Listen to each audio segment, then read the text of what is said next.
ये कहानी है धर्मपुर गांव की।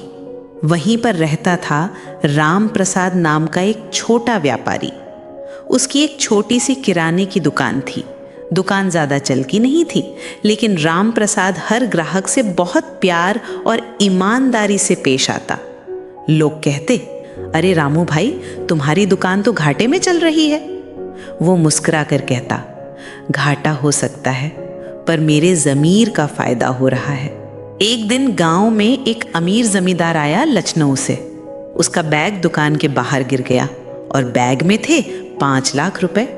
राम प्रसाद ने बैग उठाया, देखा तो हैरान रह गया। उसके परिवार की हालत खराब थी। बीमार पत्नी, बच्चों की स्कूल फीस, किराया बकाया।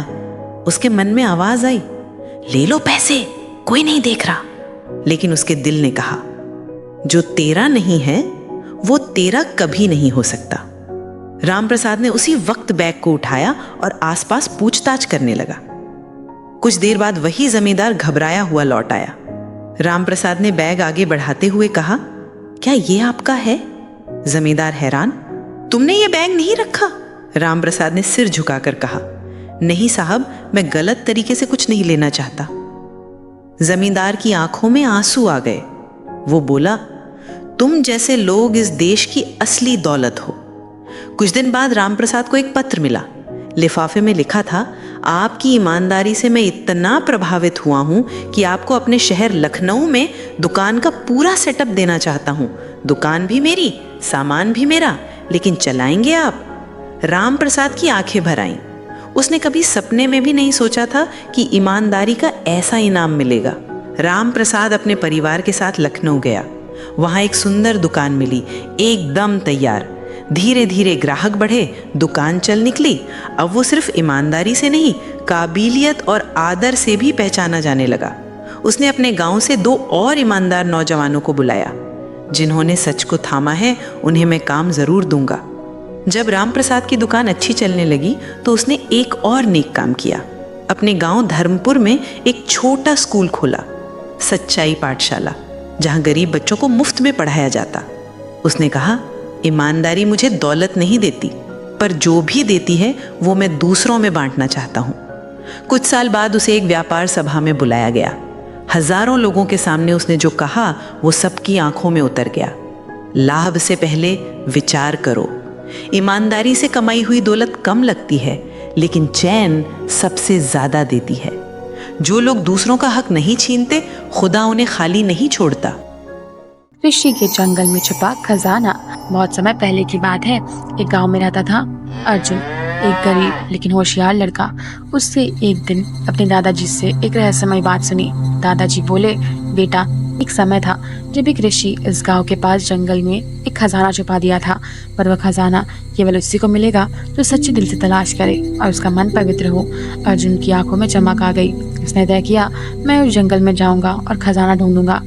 अर्जुन सुबह जल्दी उठकर जंगल की ओर निकल पड़ा। जैसे जैसे वो अंदर जाता रहा, घन घना होता हुआ और रास्ते में कांटे और अजीब गरीब आवाज, जानवरों की हलचल।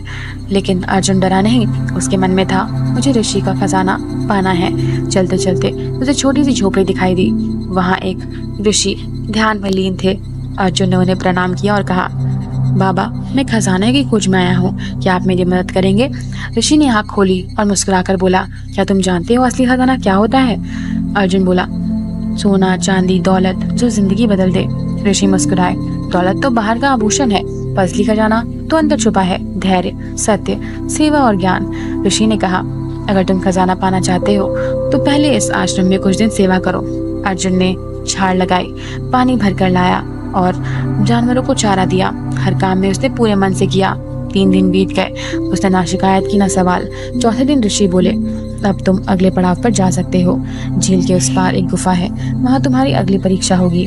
अर्जुन झील के पार कर गुफा में पहुंचा। वहाँ एक चमत्कारी दर्पण रखा था, सत्य का आईना। एक आवाज आई, इस आईने में वो खुद को देख सकता है जो अपने अंदर झांक सके। अर्जुन ने ध्यान में अपनी गलतियां, लालच, क्रोध याद किए। उसके मन में कहा, मैं पूरी तरह से अच्छा नहीं हूँ, लेकिन मैं खुद को बदलना चाहता हूँ। आईना चमक उठा। उसने अर्जुन को मुस्कुराती हुई छवि दिखाई दी। फिर वह आवाज आई, तुम अब अंतिम चरण के लिए तैयार हो। जैसे ही अर्जुन गुफा से निकला, ऋषि बाबा ने प्रकट हुए। उसने अर्जुन से कहा, अब बताओ, क्या तुमने खजाना पा लिया? अर्जुन सिर झुकाकर कहा, मैंने सीखा कि खजाने बाहरी नहीं बल्कि अंदर की परछाई, अच्छाई, सेवा और ज्ञान है। ऋषि बाबा मुस्कुराए। उन्होंने एक थैला अर्जुन को दिया। उसमें न हीरा था न मोती, बल्कि एक पवित्र पुस्तक और कुछ धैर्य की चीजें थी। एक पत्र था। पत्र में लिखा था, इस ज्ञान को अब अपने गांव में बांटो, यही असली खजाना है जो बांटने से और बढ़ता है। अर्जुन गांव लौटा। उसने गांव में एक छोटा सा विद्यालय खोला जहां बच्चों को ऋषि की कहानियां, प्रकृति की सेवा और आत्म संयम सिखाया जाता है। उसने जंगल से लाए बीज लगाए और गांव की मिट्टी से फिर उपज बनाई। धीरे धीरे वहां खुशहाली लौट आई। बच्चों, इस कहानी से हमें यह सीखने को मिलता है कि असली खजाना दौलत की नहीं बल्कि सत्य, सेवा और ज्ञान और आत्मबल में होती है। ऋषि के जंगल एक खजाना छुपा था। वो हर किसी को अंदर छुपा होता है, बस अपने ढूंढने और मन से सच्चाई और मेहनत के कर्मों की जरूरत होती है। अगर आपको यह अर्जुन की कहानी प्रेरणादायक और पसंद आई हो तो इस वीडियो को लाइक करें, कमेंट में लिखे असली खजाना सच्चाई है, और ऐसी कहानियों के लिए हमारे चैनल को सब्सक्राइब करना ना भूलें। धन्यवाद दोस्तों। बहुत समय पहले की बात है। उत्तर भारत के एक छोटे से गांव में रहता था भीमू, एक गरीब किसान का बेटा। भीमू के पिता का देहांत हो चुका था और जब वो छोटा था, माँ दूसरे खेतों में काम करती थी। मुश्किल से 2 वक्त की रोटी जुटा पाती थी। घर मिट्टी का था, छत टपकती थी, लेकिन भीमू को अपने सपनों की ऊंचाइयाँ का आकाश छूना था। भीमू को पढ़ाई का बहुत शौक था, लेकिन उसके पास किताबें नहीं थी, तो वह गांव के स्कूल के बाहर बैठकर मास्टर जी की आवाज़ें सुना करता। कई बार उसे कपड़ों का मजाक उड़ाया जाता, कई बार वह स्कूल से भागा लिया जाता, लेकिन भीमू ने हार नहीं मानी। वो एक दिन दूसरों के घर बर्तन मांजता, खेतों में काम करता और रात में पेड़ पे नीचे चिराग जलाकर पढ़ता। धीरे धीरे गांव के लोगों ने उसकी लगन को देखा। मास्टर जी ने उसकी पुरानी किताबें दी और गांव के सरपंच ने उसे परीक्षा के लिए फीस भरी। भीमू ने गांव के बच्चों के स्कूल में टॉप किया, जिला स्तर की परीक्षा पास की, फिर शहर के कॉलेज में दाखिला मिला। वहाँ उसने अपनी मजबूरी करके अपना खर्चा चलाया। दिन में पढ़ाई, रात में होटल में बर्तन धोना। कॉलेज ख़त्म होते ही भीमू को एक सरकारी नौकरी का ऑफर मिला, लेकिन उसने ठुकरा दिया। उसने कहा, मुझे ऐसा करना है जिससे मैं गरीब बच्चों की मदद कर सकूं। भीमू ने छोटे छोटे किसान को जोड़कर एक कृषि उत्पाद सरकारी समिति बनाई और उसने गांव में फसल के अच्छे दाम लगाने के लिए सीधे शहर की मंडियों में संपर्क किया। धीरे धीरे किसान की आमदनी बढ़ने लगी। भीमू का नाम हर गांव में लिया जाने लगा। लोग भीमू को प्यार से कहते, हमारा राजा। वो राजा जो झोपड़ी से उठा था, लेकिन उसने पूरे गांव को समृद्ध बना दिया। उसने गांव में स्कूल बनवाया, अस्पताल बनवाया और गरीब बच्चों की पढ़ाई में मदद की। उसका पहनावा अब भी सादा था, लेकिन सोच बड़ी थी। एक दिन वो अपने पुराने गांव लौटा। वही पेड़ के नीचे बैठा जहां वो कभी चिराग जलाकर पढ़ा करता था।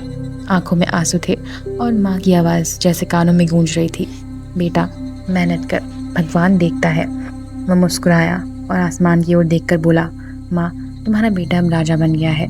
इस कहानी से हमें यह सीखने को मिलता है कि हालात जैसे भी हो, अगर मेहनत और ईमानदारी साथ हो तो कोई भी गरीब राजा बन सकता है।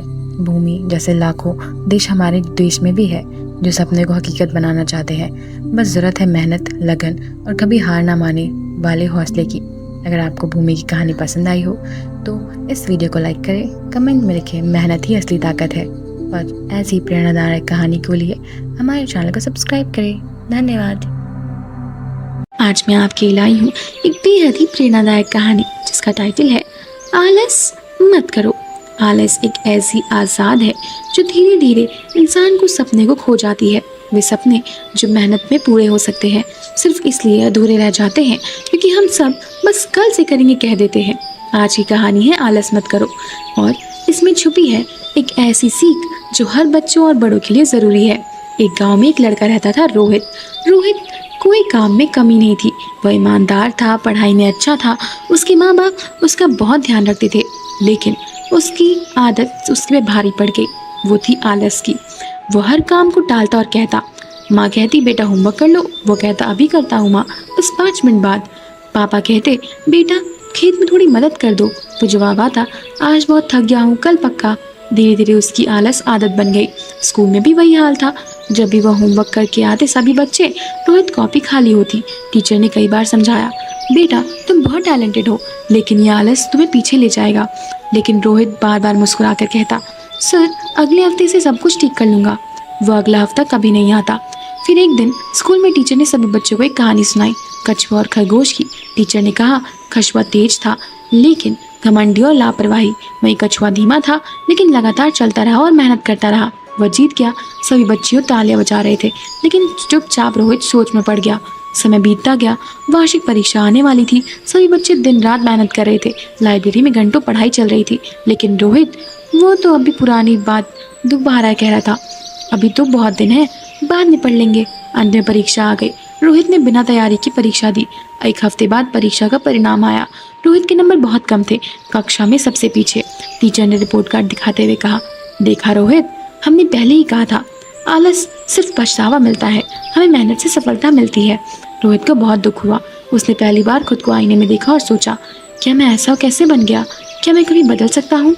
उसने एक बार ठान ली कि वह अब आलस नहीं करेगा और अपनी जिंदगी से उसको निकाल फेंकेगा। उसके एक टाइम टेबल बनाया। सुबह जल्दी उठना, पढ़ाई करना, हर काम को समय पे करना और उसकी खुद की अनुशासित कर लिया। शुरुआत में मुश्किल आई पर पुरानी आदतें बार बार खींचती, लेकिन रोहित ने हार नहीं मानी। अगली परीक्षा आई। इस बार रोहित ने जमकर मेहनत की। उसने हर विषय में पूरा पढ़ा, सारे नोट्स तैयार किए। जब रिजल्ट आया सब हैरान थे। रोहित अब कक्षा में तीसरे नंबर पर था। माँ पापा की आंखों में गर्व था। टीचर ने उसके पीठ पर हाथ रखकर कहा, देखो रोहित, जब तुमने आलस छोड़ दिया सफलता खुद चल कर आई। रोहित ने जिंदगी में कभी पीछे मुड़कर नहीं देखा। आगे चलकर उसने इंजीनियर की और फिर सफलता वैज्ञानिक बना। जब भी लोग उसे पूछते, इतनी मेहनत कहाँ से लाते हो, तो वह मुस्कुराकर कहता, मैं जानता हूँ कि आलस कैसा होता है, उस हार के स्वाद कैसा लगता है। अब फिर भी मैं उस रास्ते पर कभी नहीं जाऊँगा। बच्चों और दोस्तों, इस कहानी से हमें यह सीखने को मिलता है कि आलस एक मीठा जहर है। वो धीरे धीरे हमारी समय, हमारे सपनों और हमारे भविष्य को खत्म कर देता है। जो आज का काम कल पर डालता है उसका भविष्य कभी नहीं आता। अगर आप चाहेंगे कि आप अपने कर करें तो आज से आलस छोड़ो और मेहनत शुरू करो। सुबह जल्दी उठो, दिन को संवारो, हर काम समय पर पूरा करो, खेलो, पढ़ो और जीवन का आनंद लो। लेकिन आलसी मत बनो, क्योंकि जो समय को टालता है वो सफलता को खुद से दूर करता है। तो दोस्तों, आपको ये कहानी पसंद आई हो तो इसमें कुछ सीखने को मिला है तो आप अपने दोस्तों के साथ इसे शेयर जरूर करें। परिवार, प्रेरणा और सफलता। नमस्कार दोस्तों, जिंदगी एक यात्रा है जहाँ हर मोड़ पर रिश्ते, प्रेरणा और मेहनत का निशान बन जाता है। जब इस यात्रा में सब साथ हो, प्रेरणादायक परिवार और लक्ष्य, तो यात्रा बन जाती है द अल्टीमेट लाइफ जर्नी। आज की ये कहानी भी कुछ ऐसी ही है, जहाँ परिवार का प्यार प्रेरणा की ताकत बनी और सफलता की बुलंदियां एक साथ चलती है। ये कहानी है विवेक की, एक साधारण गांव में रहने वाला लड़का जिसका परिवार छोटा था लेकिन सपने बड़े। पिता खेतों में काम करते थे, माँ सिलाई करती थी और घर के हर दीवार पर संघर्ष की कहानी लिखी थी। लेकिन इसी घर में एक कोने में एक ऐसा था जहाँ विवेक अपनी किताब लेकर बैठता और माँ कहती, बेटा एक दिन तुम जीवन जरूर बदलोगे। और विवेक को बचपन से पढ़ाई से बहुत लगाव था। हर दिन स्कूल जाता और शाम को पापा के साथ खेल में हाथ बटाता। जब वह थक जाता तो माँ एक गिलास दूध पीने के लिए उसके हाथ गुर से मांगती और कहती, बेटा थकना मत, तेरा संघर्ष एक दिन सबके लिए मिसाल बन जाएगा। 10वीं में टॉप किया, फिर इंटर में शानदार प्रदर्शन, लेकिन आगे की पढ़ाई के लिए शहर जाना था और पैसे। पिता ने पुराने बैल बेच दिए। माँ ने अपनी शादी की चूड़ियाँ निकाली। विवेक की आंख भर आई, इतना त्याग सिर्फ मेरे लिए? पिता बोले, तू हमारा सपना है बेटा, अब तुझे रुकना नहीं है।